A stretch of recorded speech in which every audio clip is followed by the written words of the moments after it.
وما علينا إلا البلاغ المبين.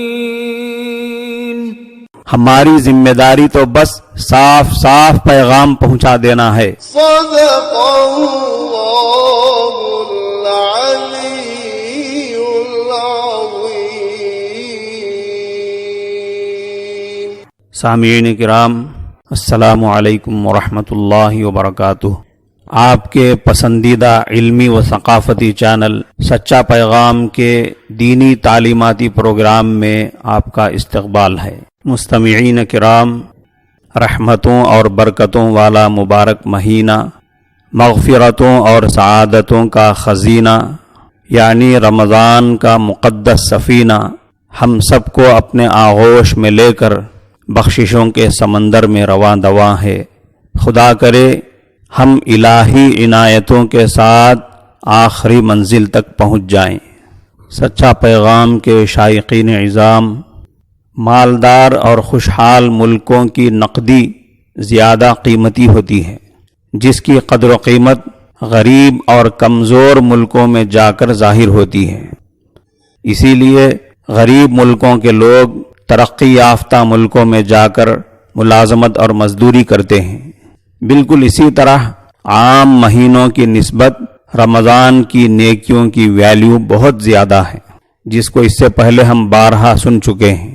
جب یہ بات ہے تو آخرت کی زندگی پر یقین رکھنے والے آخرت کے فکر مند بندوں کو کیا کرنا چاہیے؟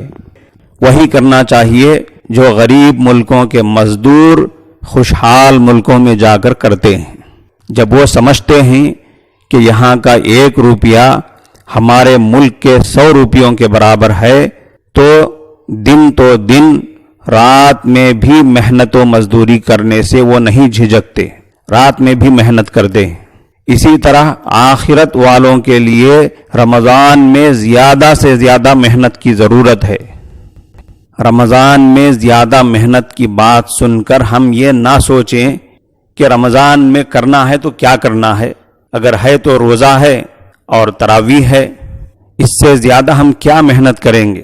بے شک روزہ رمضان کے ساتھ خاص ہے اور تراویح رمضان کے ساتھ خاص ہے، لیکن اس کے علاوہ اور بھی بہت سارے ذرائع ہیں جن سے ہم رمضان کی قیمتی نیکیاں کما سکتے ہیں.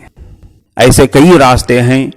آج کی مجلس میں ہم ایسے ایک راستے کا ذکر کریں گے، وہ ہے اللہ کے ذکر کا راستہ. یہ راستہ بڑا آسان اور سیدھا راستہ ہے اللہ تک پہنچنے کا. قرآن کریم میں سورہ عنکبوت میں اللہ تبارک و تعالیٰ فرماتے ہیں وَلَذِكْرُ اللَّهِ أَكْبَرُ، اللہ کا ذکر بہت بڑی چیز ہے. دوسری جگہ سورہ احزاب میں فرماتے ہیں یا ایھا الذین آمنوا اذکروا اللہ ذکرا کثیرا وسبحوہ بکرۃ واصیلا. اے ایمان والو، تم اللہ تعالی کا خوب کثرت سے ذکر کیا کرو اور صبح و شام اس کی تسبیح کرتے رہو. سورہ احزاب میں ایک اور جگہ فرماتے ہیں وَالذَّاكِرِينَ اللَّهَ كَثِيرًا وَالذَّاكِرَاتِ أَعَدَّ اللَّهُ لَهُم مَّغْفِرَةً وَأَجْرًا عَظِيمًا. بکثرت اللہ کا ذکر کرنے والے مرد اور اللہ کا ذکر کرنے والی عورتیں، ان سب کے لیے اللہ تعالیٰ نے مغفرت اور اجر عظیم تیار کر رکھا ہے. ایک اور جگہ سورہ دہر میں فرماتے ہیں وَاذْكُرِ اسْمَ رَبِّكَ بُكْرَةً وَأَصِيلًا، اور صبح و شام اپنے رب کے نام کا ذکر کیا کیجئے. ایک اور جگہ سورہ اعلیٰ میں فرماتے ہیں قَدْ أَفْلَحَ مَن تَزَكَّى وَذَكَرَ اسْمَ رَبِّهِ فَصَلَّى، یقیناً بامراد ہو گیا، کامیاب ہو گیا وہ شخص جو برے اخلاق سے پاک ہو گیا، اپنے رب کا ذکر کرتا رہا اور نماز پڑھتا رہا. اس آیت کریمہ سے تو صاف معلوم ہوتا ہے کہ پاکیزہ اخلاق اختیار کرنے میں، نماز کی پابندی کرنے کے ساتھ ساتھ اللہ کا ذکر کرنے میں اللہ کی طرف سے بڑی کامیابی کا وعدہ ہے. اور ایسے شخص کو اللہ کی طرف سے کامیابی کا سرٹیفکیٹ مل رہا ہے۔ ایک اور جگہ فرماتے ہیں سورہ بقرہ میں فَاذْكُرُونِي أَذْكُرْكُمْ وَاشْكُرُوا لِي وَلَا تَكْفُرُونَ، تم میری یاد کرو، میرا ذکر کرو، میں تمہیں یاد رکھوں گا، اور میرا شکر ادا کرتے رہو اور ناشکری نہ کرو۔ ایک اور جگہ سورہ آل عمران میں فرماتے ہیں وَاذْكُرْ رَبَّكَ كَثِيرًا وَسَبِّحْ بِالْعَشِيِّ وَالْإِبْكَارِ، اور کثرت سے اپنے رب کو یاد کیا کیجئے، خاص طور پر صبح و شام تسبیح کیا کیجئے۔ ایک اور جگہ سورہ رعد میں اللہ فرماتے ہیں الذین آمنوا وتطمئن قلوبهم بذکر اللہ الا بذکر اللہ تطمئن القلوب، وہ ایسے لوگ ہوتے ہیں جو اللہ پر ایمان لائے اور اللہ کے ذکر سے ان کے دلوں کو سکون ملتا ہے۔ خوب سمجھ لو کہ اللہ کے ذکر میں ایسی خاصیت ہے کہ اس سے دلوں کو اطمینان مل جاتا ہے۔ سامعین کرام، ابھی جو آیتیں آپ نے سنی ہیں ان سے اللہ کے ذکر کی تاکید، اللہ کے ذکر کا حکم معلوم ہوتا ہے، اس کے ساتھ ساتھ اللہ کے ذکر کا نتیجہ اور اس کا فائدہ بھی سمجھ میں آتا ہے۔ قرآن کریم کے چند دوسرے مقامات میں اللہ تبارک و تعالیٰ نے ذکر نہ کرنے کا انجام بیان فرمایا، اور ذکر نہ کرنے والے اللہ سے غافل رہنے والوں کا بھی انجام ذکر فرمایا اور اس سے منع فرمایا۔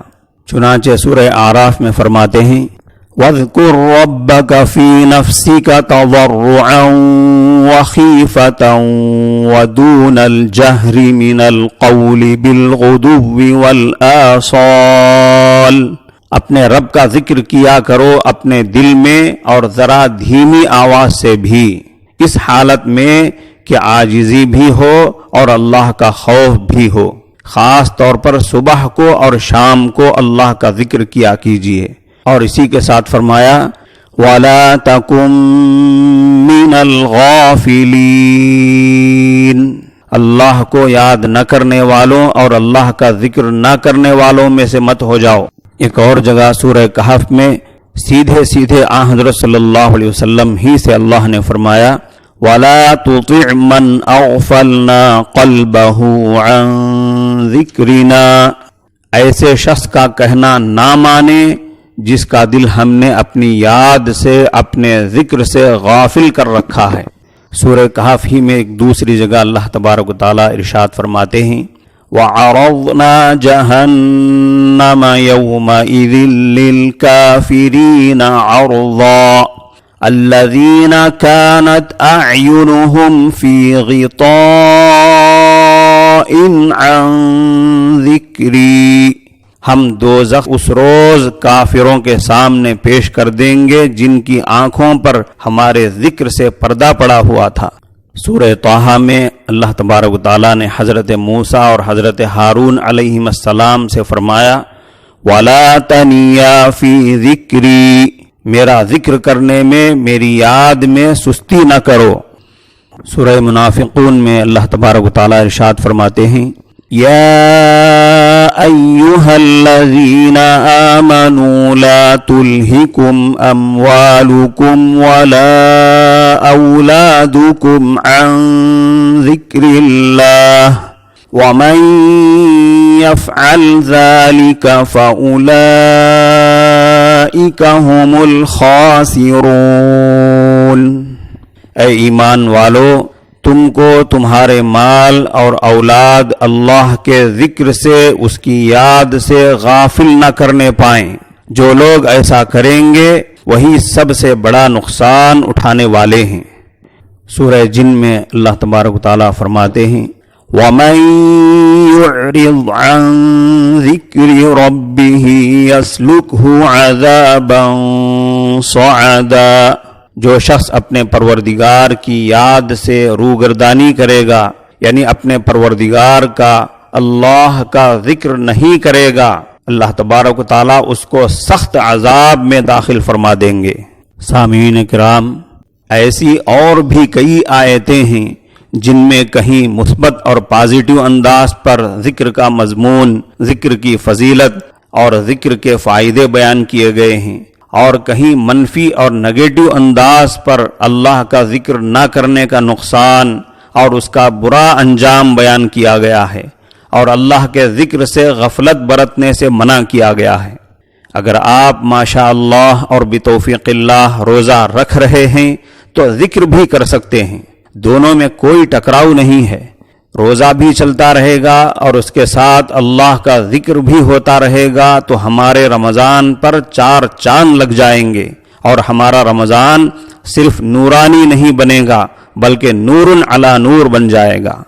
اللہ تعالی ہمیں غفلت سے بچا کر کثرت سے اس کا ذکر کرنے اور رمضان کو زیادہ سے زیادہ قیمتی بنانے کی توفیق عطا فرمائے۔ سامعین کرام، سجدہ سہو کے چند مسائل سماعت فرمائیں۔ فجر کی نماز میں کسی کے ذمے سجدہ سہو واجب ہوا، لیکن وقت اس قدر تنگ ہے کہ اگر سجدہ سہو کر کے نماز پوری کرے گا تو نماز کا سلام پھیرنے سے پہلے سورج نکل آنے کا قوی اندیشہ ہے، تو ایسی صورت میں سجدہ سہو نہ کرے۔ دوسرا مسئلہ، اگر کسی پر سجدہ سہو واجب نہیں ہوا، کسی وجہ سے اس کو شک ہو گیا کہ سجدہ سہو واجب ہو چکا ہے، یہ مسئلہ پہلے آ چکا ہے کہ محض شک اور شبہ کی وجہ سے سجدہ سہو واجب نہیں ہوتا، اس کے باوجود اس نے غیر ضروری طور پر محض شک کی بنا پر سجدہ سہو کر لیا تو اس سے نماز پر اثر نہیں پڑے گا، اس کی نماز درست ہے۔ سجدہ سہو کا ایک اور مسئلہ، نماز میں کوئی سجدہ سہو واجب کرنے والی غلطی ہو گئی، سجدہ سہو واجب ہو گیا، لیکن سجدہ سہو کرتے وقت صرف ایک سجدہ کیا، پھر تشہد، درود اور دعا پڑھ کر سلام پھیر دیا۔ اگر اس نے جان بوجھ کر ایسا کیا ہے تو گنہگار ہوگا، اگر بھولے سے ایک سجدہ چھوٹ گیا ہے تو کوئی حرج نہیں، اس کی نماز درست ہو گئی۔ سامعین کرام، حدیث کے مطابق روزہ جہنم سے حفاظت کا ذریعہ ہے، مگر اسی وقت جبکہ تمام آداب کی رعایت کے ساتھ روزہ رکھا جائے، یعنی روزے میں نگاہ کی حفاظت، کان اور زبان کی حفاظت اور تمام اعضائے بدن کی حفاظت کی جائے۔ افطاری میں مشتبہ اور حرام کھانے سے حفاظت کی جائے۔ جائزہ لینے کے موضوع کے تحت بڑی معذرت کے ساتھ ہم آپ سے پوچھنا چاہتے ہیں کہ آپ روزے میں ان تمام آداب کا لحاظ فرما کر اپنے روزے کو قیمتی اور محفوظ بنا رہے ہیں یا نہیں؟ کامنٹ باکس میں آپ اس کا جواب لکھیں گے۔ بہرکیف سامعین کرام، آج کے پروگرام میں اسی پر اکتفا کرتے ہیں۔ السلام علیکم ورحمۃ اللہ وبرکاتہ۔